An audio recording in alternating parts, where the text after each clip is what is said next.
Pregnancy में etching होती है महिलाओं को और वो परेशान होकर हमारे पास आती हैं। जब उनको एवेल्युएट किया जाता है तो पता चलता है उनको है एक condition IHCP, intra hepatic कोलिस्टेसिस of pregnancy. Don't worry, ये टर्म बहुत कॉम्प्लिकेटेड है पर मैं आपको इसके बारे में अभी सरल भाषा में बताने वाली हूँ।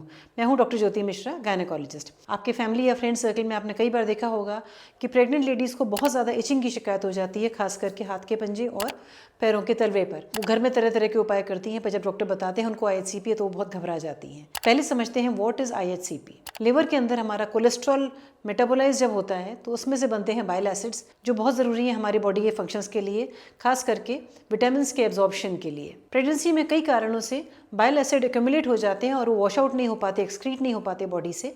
इसलिए इस कंडीशन को हम कहते हैं इंट्राहेपेटिक कोलिस्टेसिस ऑफ प्रेगनेंसी, यानी कि बाइल एसिड्स का अधिक मात्रा में हमारी बॉडी में ठहर जाना। कॉजेज क्या होते हैं IHCP के?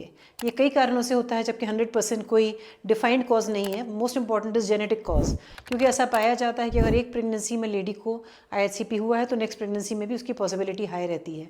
कई बार ये फैमिलियल होता है, कुछ जियोग्राफिकल एरियाज़ में होता है, और कुछ जीन्स के सही काम न करने से भी ये कंडीशन हो सकती है। सेकेंड कॉज है हार्मोनल। क्योंकि ये प्रेगनेंसी में ही पाया जाता है तो ऐसा माना जाता है कि ईस्ट्रोजन और प्रोजेस्टेरोन हार्मोन, जो कि फीमेल हार्मोन्स हैं, ये कुछ रोल प्ले करते हैं बाइल एसिड्स के एक्यूमुलेशन में। ये ट्विन प्रेगनेंसीज में ज़्यादा पाया जाता है और एल्डरली मदर्स में भी ये ज़्यादा पाया जाता है। और थर्ड कॉज है एनवायरमेंटल। विंटर्स में ये ज़्यादा पाया जाता है। एज इट इज़ हमारी स्किन ड्राई रहती है और ऐसे में IHCP होने से पेशेंट को बहुत ज़्यादा इचिंग की कंप्लेंट बढ़ जाती है। क्या सिम्टम्स होते हैं, क्या तकलीफ से पेशेंट हमारे पास आते हैं? खास करके पेशेंट प्रेग्नेंट होते हैं, कहते हैं मैम मुझे 2 दिन से बहुत इचिंग हो रही है, मैं सो भी नहीं पा रही, खास करके मेरे हाथ और पैरों में और पूरी बॉडी में भी हो रही है।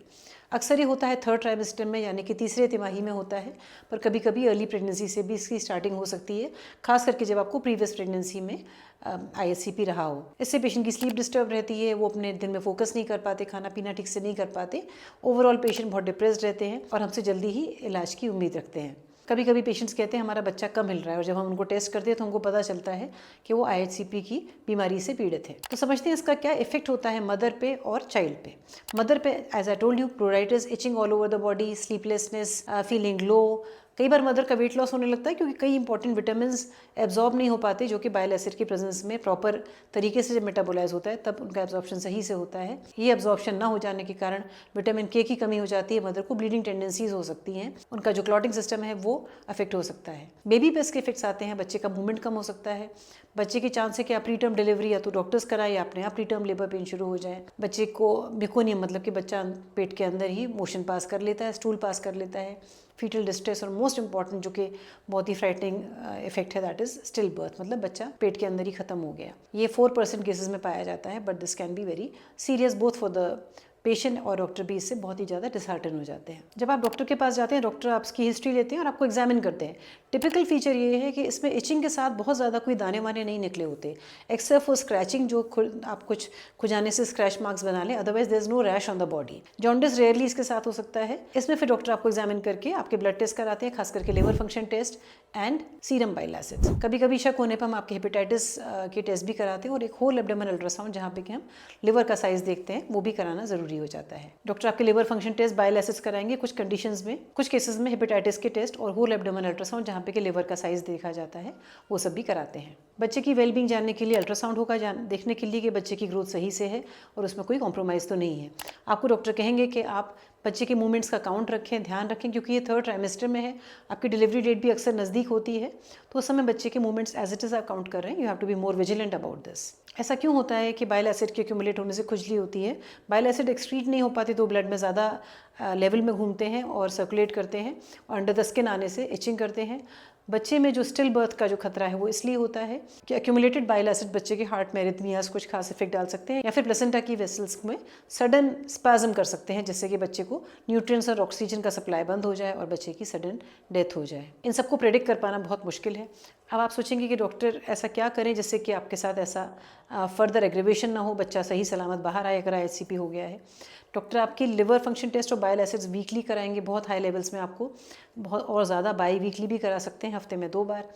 आपसे डेली फीटल मूवमेंट्स काउंट पूछेंगे और बीच बीच में अल्ट्रासाउंड कराएंगे। जब आपकी लेवल्स बहुत हाई हैं, जैसे कि 90, 100, तो हम आपको 36 वीक्स से पहले ही डिलीवर कर लेते हैं। अदरवाइज आपको क्लोजली मॉनिटर करते हुए हम 37, मैक्सिमम 38 वीक्स तक भी ले जा सकते हैं, but everything depends upon the level of your bile acid and liver function test, जिसमें कि SGOT और SGPT अक्सर रेज्ड मिलता है। ट्रीटमेंट क्या है? डॉक्टर आपको कुछ ऐसी क्रीम्स देंगे, खास करके इलेक्ट्रोकेलामाइन टाइप के लोशंस, जो कि स्किन को सूदन करें, आपको प्रोराइटिस इचिंग की तकलीफ कम हो। स्किन को मॉइस्ट रखने के लिए कहेंगे। आप हल्के कपड़े पहनिए जिससे कि आपको एज इट इज़ रैशेज़ और इचिंग ना हो।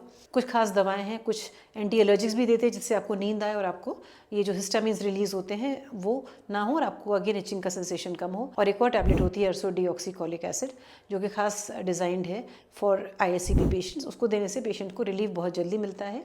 क्या ISCP के अलावा कोई और भी कारण हो सकते हैं इचिंग के? यस, कई बार ऐसा पाया जाएगा, आप आए हैं इचिंग के सिम्टम्स लेके पर लिवर फंक्शन टेस्ट सारे एकदम नॉर्मल हैं, बाइल एसिड्स भी नॉर्मल हैं। ऐसे में हम डर्मेटोलॉजिकल कॉजेज जैसे कि एक्जिमा को रूल आउट करते हैं।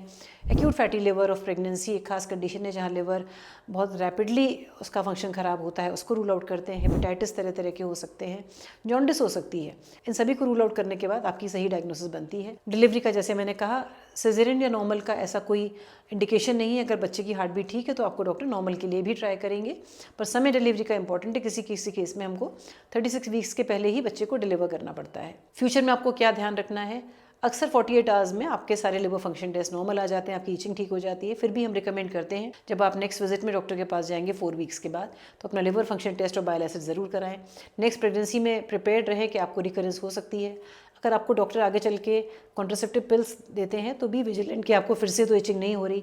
ज़रूरी नहीं है आपको फिर से इचिंग हो, पर उसमें भी एस्ट्रोजन होता है, तो आपको थोड़ा सा ध्यान देना होगा। मेरे इस वीडियो में आज आपने समझा कि ISCP की डायग्नोसिस कैसे की जाती है, क्या सिम्टम्स होते हैं, माँ और बच्चे पे क्या असर हो सकता है, मदर का डेली फीटल मूवमेंट काउंट रखना कितना इंपॉर्टेंट है इस पर्टिकुलर कंडीशन में, और अगर ऐसा हो जाता है तो आगे रिकरेंस के 30 to 40% चांसेस रहते हैं।